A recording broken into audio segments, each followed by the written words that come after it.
A few years back, security dropped a patch spreadsheet at 8:10 in the morning. 80 servers, 3 common vulnerabilities and exposures identifiers, and a director asking which ones are still exposed. The old routine was ugly. Open Excel, copy a hostname, remote into a console, check installed hotfixes, paste a status, repeat until lunch. The mistake was treating the spreadsheet as paperwork. It was really input. Once that list became PowerShell objects, the job changed from clicking through servers to asking the same question 80 times, consistently. Manual lists do not scale because the list keeps changing. A server gets decommissioned, a name has a trailing space, someone adds a new column, and your hard-coded array from yesterday is already wrong. Graphical tools are fine for one machine, but they hide the pattern. At fleet scale, you need the list outside the script, maintained by whoever owns the data, and you need the script to consume it predictably. That is why comma-separated values files still matter in serious administration. They are boring, portable, easy to review, and easy to feed into the object pipeline you have been learning. Import-Csv takes a comma-separated values file and turns every data row into a PowerShell object. The first row, the header row, becomes property names. If the file has ComputerName, CVE, and KB columns, each imported row has .ComputerName, .CVE, and .KB properties. That means your loop does not care whether the file has 5 servers or 5,000. It just receives objects. JSON, JavaScript object notation, works the same way for many configuration files and web responses. ConvertFrom-Json turns structured text into objects, so your script can read properties instead of parsing raw strings. The basic flow is simple. First, assign the file to a variable. $rows equals import-CSV, path patchlist.csv. Next, inspect the shape. Rows equals getMember, or just rows select object first 3. Then loop. For each row in rows, $row.ComputerName. Inside that loop, every column is a property on the current row. For JSON, if you already have text in $JSON, run $config equals $JSON ConvertFrom-Json. If it is a file, use getContent raw path.json.json, ConvertFrom-Json. That raw matters because you want the JSON document as one string, not line-by-line fragments. Here is the fleet scenario. Security gives you patchlist.csv with ComputerName, CVE, KB, and owner columns.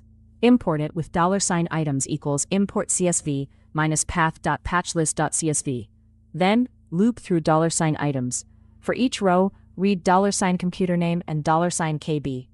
A safe read-only check might be get hotfix, ComputerName $row.ComputerName, ID $KB, minus error action silently continue. If it returns a result, output a custom object with status set to installed. If not, output status set to missing. Now the spreadsheet is not your final report, it is your input. Your script creates a new time-stamped result set that can be reviewed, filtered, and handed back without touching the original. A few things still bite admins. Column headers become property names, so ugly headers become ugly properties. I avoid spaces and punctuation. Computer name beats server name. Duplicate headers are a mess. Fix the file. Import-Csv treats values as strings, so cast numbers and dates when you need real comparisons. The Windows PowerShell 5.1 gotcha is usually on export. Export-Csv writes a type information line unless you specify -NoTypeInformation. PowerShell 7 defaults correctly. For JSON, ConvertFrom-Json is great, but convert to JSON has a default depth of 2, so nested objects can be truncated unless you set -depth. Files in, objects out. This episode connects the pieces. You learned variables, loops, and the pipeline. Import-Csv gives those loops real input without editing the script every time. You learned properties. CSV headers create those properties for you. You learned output objects. Those can go right back to export CSV from reports. Later, when we work with Active Directory, group policy, event logs, and inventory, this pattern shows up constantly. Read a list, act safely, init objects, export results. JSON becomes more important when we call REST APIs or keep script settings outside the script body. Try this safely on your workstation. Create a small services.csv with columns computer name and service name. Use your own computer name and harmless services like Spooler or WinRM. Import it with $import-csv-path-services.csv. Then run foreach $$$$$$$$$$$$$$$$$$$$$$$$$$$$$$$$$$$$$$$$$$$$$$$$$$$$$$$$$$$$$$$$$$$$$$$$$$$$$$$$$$$$$$$$$$$$$$$$$$$$$$$$$$$$$$$$$$$$$$$$$ That is read-only. If you are on PowerShell 7, get longer has -ComputerName, so use Windows PowerShell 5.1 for that specific test, or query the local machine only. Then change one row in the CSV and rerun the script without editing the code. 3 beats to keep.